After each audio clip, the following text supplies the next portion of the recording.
Maranata, jovens! Que Deus seja louvado por ele ter nos concedido mais essa semana de estudo. Eu convido você a orar junto comigo agora em agradecimento a Deus e para nos pedirmos o Espírito Santo para iluminar neste momento o rápido resumo que iremos fazer. Por isso, ore comigo. Senhor meu Deus Todo-Poderoso, obrigado, Senhor, por tudo. Obrigado por essa semana. Agradecemos a Ti, Senhor, pela Tua misericórdia. Peçamos a Ti, Senhor, neste momento, como pecadores, que perdoa o nosso pecado, Senhor, e ilumina nossas mentes para estudar a Tua palavra e a lição da Escola Sabatina. Oro em nome de Jesus Cristo. Amém. Introdução, sábado. Enraizar para espalhar.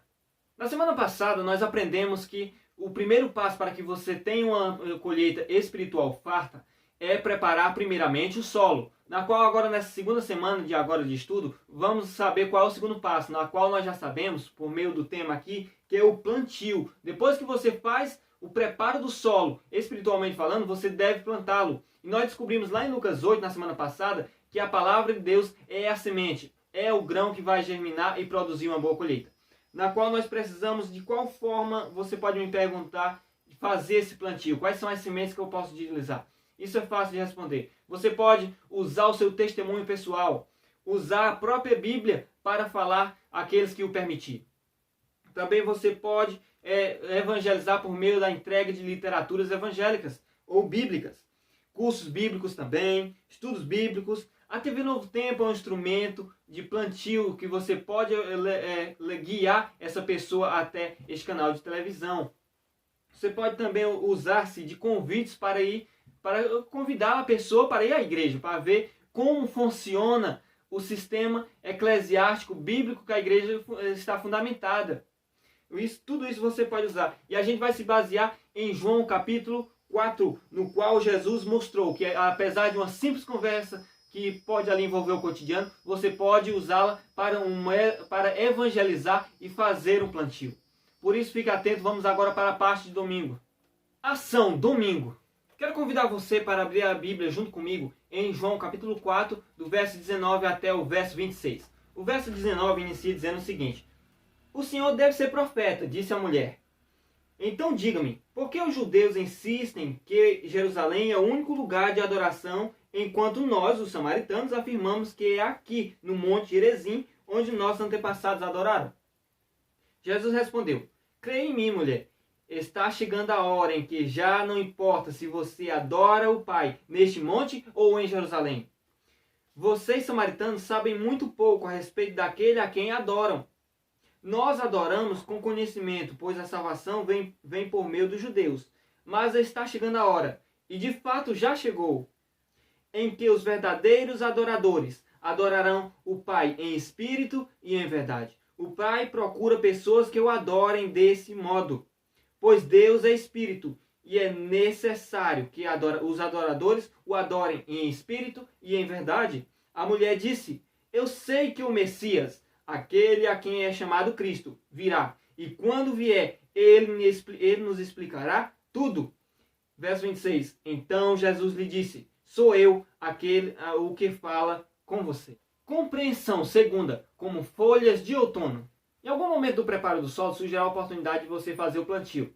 Isso pode se dar de maneira óbvia ou sutil, mas de qualquer forma é bom você estar preparado para falar do amor de Jesus Cristo. Quando essa situação não mostrar favorável para você falar, é bom você ter em mão o panfleto e um livro. Eles são os número 1 no quesito de evangelizar de forma silenciosa, na qual você entrega a pessoa para ler quando ela quiser e quando ela quiser ou no local que ela quiser. Então, isso ajuda bastante e muito. Charles Spurgeon, um grande pregador que viveu entre 1834 até 1892, ele diz o seguinte: consiga folhetos bons e impactantes, ou não tenha nenhum. Mas um folheto impactante que apresente o Evangelho pode ser a semente para a vida eterna. Portanto, não saia de casa sem um folheto.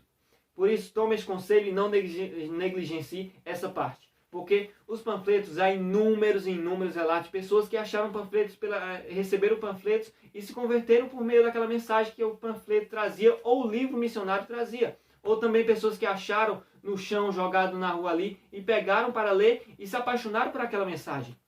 Nós não podemos negligenciar, porque a mensagem tem que ser pregada. E todos os meios que são santos, puros e bons, para que haja uma abrangência maior da obra, que ajude a impactar a obra ainda mais, que seja usada. E os panfletos são um ótimo meio de evangelização.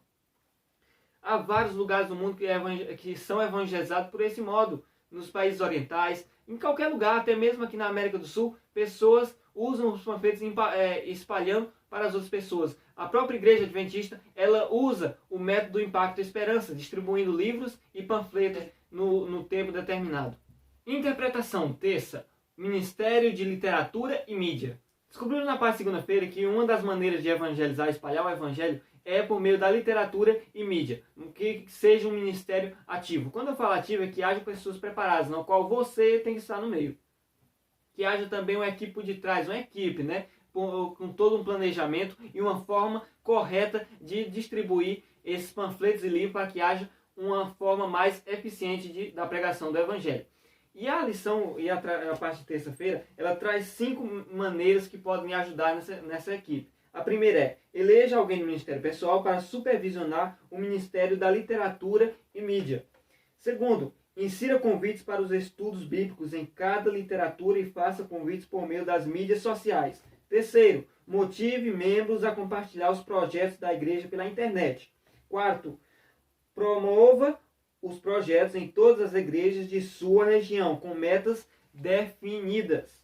E quinta e última, mantenha uma equipe permanente de oração em favor das pessoas que serão alcançadas pelo Ministério da Literatura e Mídia. Faça isso logo. Gostaria de abrir a Bíblia mais uma vez com você, dessa vez em Eclesiastes, capítulo 11, do verso 4 até o verso 6. O verso 4 inicia dizendo o seguinte. Ora, o agricultor que espera condições de tempo perfeitas nunca semeia. Se ele ficar observando cada nuvem, não colhe. Assim como é impossível entender o caminho do vento ou o mistério do crescimento do bebê no ventre da mãe, também é impossível entender as obras de Deus que faz todas as coisas. Semeie pela manhã e continue a trabalhar à tarde, pois você não sabe se o lucro virá de uma atividade ou de outra, ou talvez de ambas. Também o apóstolo Paulo dá um conselho lá em 2 Coríntios, capítulo 9, verso 6, ele diz o seguinte. Lembre-se, quem lança apenas algumas sementes obtém alguma colheita pequena, mas quem semeia com fartura obtém uma colheita farta. Aplicação quinta. Vamos refletir? Ao longo do seu ministério terrestre, Jesus falou e pregou para diversas pessoas. Mas um relato interessante e extraordinário se encontra no livro de João, no capítulo 4, na qual nós lemos na parte de domingo, na qual até mesmo a lição está fundamentada nela. E a gente encontra Jesus ali dialogando com uma mulher samaritana, na qual ele começa seu diálogo de forma natural, espontânea, ali conversando coisas do dia a dia, e termina fazendo declarações que transformaram e mudaram a vida daquela mulher. Jesus ali quebrou naquele diálogo vários tabus que existiam na sua época, na qual era proibido um judeu falar com um samaritano, ou um homem falar com uma mulher em um lugar público, ou até mesmo ali várias outras questões, na qual envolvem ali termo de crença e várias outras coisas. Mas Jesus não levou isso em conta. Ele estava preocupado com a situação espiritual daquela mulher, e que nós descobrimos que ela estava numa situação não muito boa. E Jesus usou várias formas de evangelização. Ele iniciou a conversa ali falando da água, né, que ele estava querendo beber, e depois passou para a discussão étnica, e depois ele falou do casamento, e depois ele falou de profecias, depois falou de adoração, e finalmente ele revelou quem era o Messias, no caso, ele mesmo. É o que a gente pode perceber no verso 26, na qual ele diz, eu sou o Messias, eu que estou falando com você.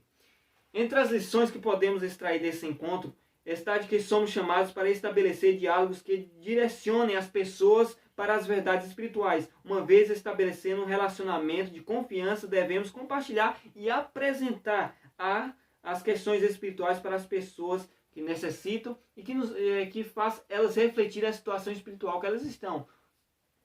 Nós devemos levar isso em conta. Embora tenha assim iniciado com a necessidade de água física, Jesus levou a samaritana a refletir a respeito da água espiritual que estava faltando em sua vida.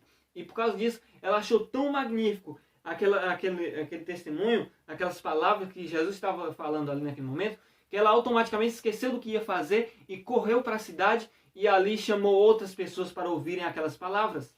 Ela exatamente testemunhou. E ao contrário de Nicodemos, que levou 3 anos para se aperfeiçoar e aceitar verdadeiramente a palavra de Deus, essa mulher se tornou espontaneamente, ali, praticamente instantaneamente, uma discípula de Jesus. Portanto, vamos fazer isso também, semear por meio de folhetos, diálogos e fazer uma semeadura que haja uma elevação maior e uma ampliação maior do Evangelho, para que haja salvação no meio deste mundo.